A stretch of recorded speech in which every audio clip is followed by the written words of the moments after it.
Everybody for joining us here on KDTV. Uh, my name is John Sharkey. I'm the Mayor Pro Tem of the City of Port Hueneme. And I'm told the title of this segment is Shifting Sands. And we certainly have sands that are shifting around the beach park in Port Hueneme.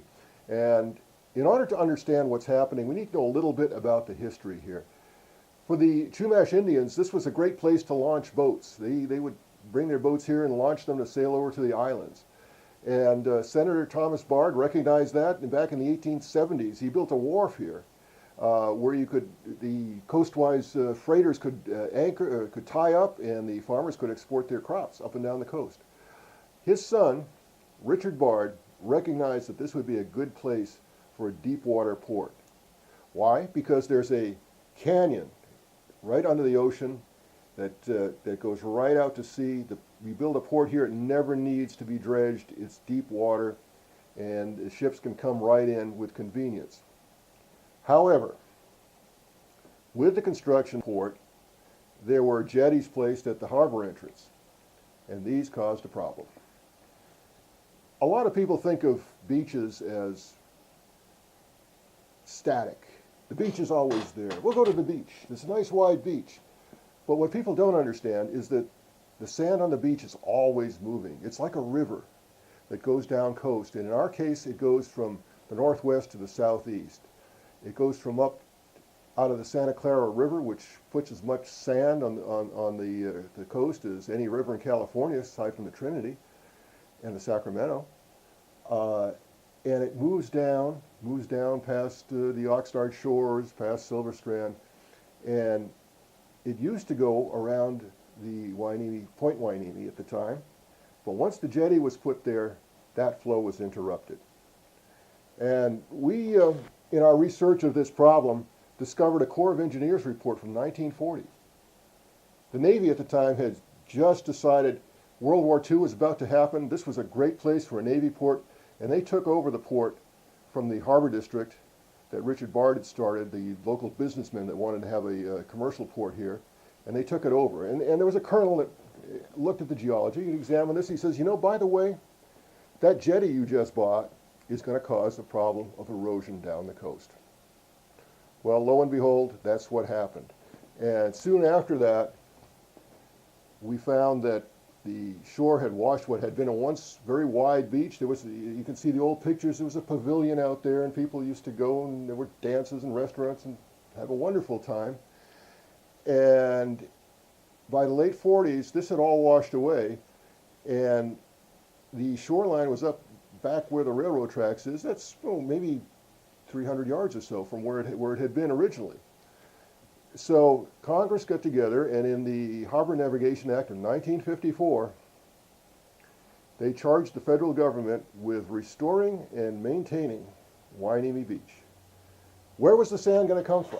Well, that's interesting because there wasn't enough sand right there. So that's when they dredged and created the recreational harbor at Channel Islands. Channel Islands Harbor, all the sand there was taken and what created what is now the Surfside neighborhood in Port Hueneme. But part of this construction was that there would be a sand trap at Channel Islands Harbor. Remember, the sand is moving down the coast. Well, if you stick the jetty out in the middle, how's it going to get around there? Well, they had to build a sand trap. This catches the sand. And we know how fast the sand is moving. The engineers tell us it's over a 2-year cycle, it's 1.8 million cubic yards. Cubic yard, well, think about a box with a basketball in it. 1.8 million of those. And it's a system that is designed to work like a machine or an hourglass. A certain amount of sand goes in the top, you put it out on the bottom. Now, the only problem is that we depend on Congress every 2 years to provide the money for the dredge to come by and move that sand. And we all know what happens in Congress when it comes to appropriations. Sometimes they're generous, sometimes they're not. And we've had a few periods in the past when they just did provide enough money. And when that happens, not enough sand gets to Hueneme Beach. Now remember, the sand is still moving, whether you put new sand there or not. The sand that's there is moving down the coast. And we've had a couple instances where the shoreline came very close to the street. Back in the mid-90s, as this hole in the sand moved down the coast, down at Point Mugu at the Navy base, they actually lost a building. It washed away. And that's what happens if you don't put the sand on the beach. Well, in years past, we've been able to tap into what's called the Harbor Maintenance Fund, because Channel Islands Harbor is a harbor. They're eligible to get that money. The sand in their sand trap blocks their channel, makes it hard for the boats to go in and out. So we've been able to tap into that. And we've been able to get the Corps of Engineers to come back and hire the dredge and do a replenishment, bring the sand around in the odd years. Well, this time, we weren't able to do that. And why weren't we able to do that? Well, if you follow the news in Congress with sequestration and all the battles over the budget, there are people that don't want to appropriate any money at all. There's $12 billion in this fund and we need between 8 and 10 million. So we're not taking a lot of money out of the fund, not when you talk about federal government money. But there's a cadre in Congress that will not allow that money to be spent, particularly if it's going to go to California, because after all, everybody in California is a rich movie star. What do they need help from us for? So that's the dilemma that we're in right now. And what we've been doing is dealing with the situation as it exists on the ground. We have appropriated out of city funds $500,000, and we're probably going to need more, to put a rock revetment in front of the road to keep the road from washing away, to protect the infrastructure, people's houses, protect the road. And we're reasonably confident that will get us through to the next cycle. If we have a rough winter, it's going to be a rough winter, no question about that. We have to deal in California, of course, with a lot of regulatory agencies, one of which is the Coastal Commission. Coastal Commission hasn't in the past liked anything that looks like a seawall. And what they've done in some places is if you have an emergency situation and you have to protect your property and you put some rocks in, well, then you're going to have to take them out later. Well, we're trying to get that policy changed, and I think there's a new attitude at the Coastal Commission, because the rocks that we've put up there will be buried once the sand is there. If the sand is placed there properly, the way it's supposed to be done, you won't see those rocks. They'll be under the sand, and they'll only be there in cases when we have short sand, as we do now. Other aspects that we're working on, remember, this is 100% federal responsibility. This is not a discretionary spending item. This is not, I'm all for cutting the budget and eliminating waste, but this is not like that. This is, if you have something that damages your neighbor's property, you're obligated to pay those damages. You know, if somebody runs into your car, they should pay to fix it, shouldn't they? They can't say, oh, I'm sorry, I have too many bills, I can't pay to fix your car. No, it doesn't work that way. There's a legal obligation, a statutory obligation for the federal government to pay this money. We're confident that at some point they will. They have to.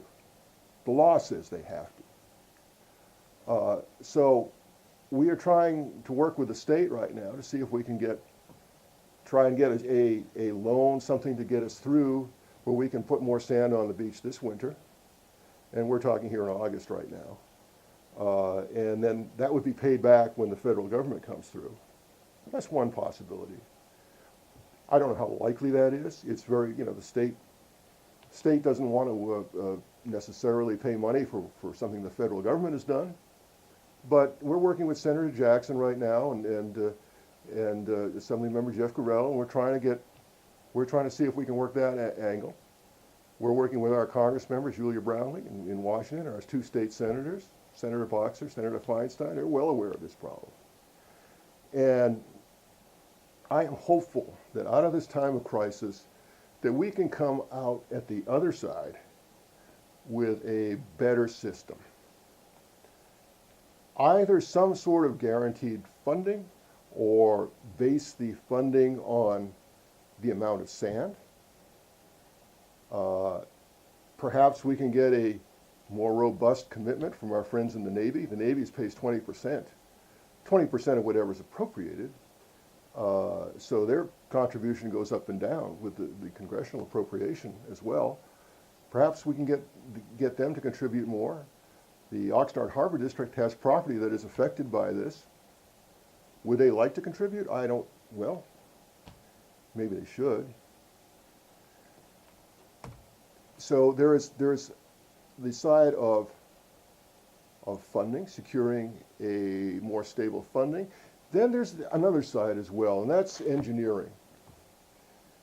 Is there a way to slow down this sediment transport?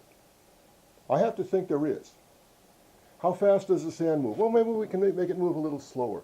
Remember, it's still going to have to move because they're going to have sand down at Point Mugu. If we stop all the sand up here, then they're all going to wash away. So we need that. But there may be some ways to change the shape of the jetty, to get more sand on the beach, to hold it for longer, to create a bank. Those are things that have to be studied. You need some good engineers for that. That's way above my level of engineering expertise. But I think there might be a way that we can work that. Now is the opportunity for that, because we are in this state of emergency and unpleasantness. So while I'd like to say that the situation is serious, I don't believe there's cause for panic. We are working on this. City Council is working on this. Our people in Washington are working on this. Our representatives in Washington are working on this. Our folks in Sacramento are working on this. And I'm always an optimist, and I believe that at the end of the day, when this is over, that we will have a better system than we have had in the past. Thank you for your time.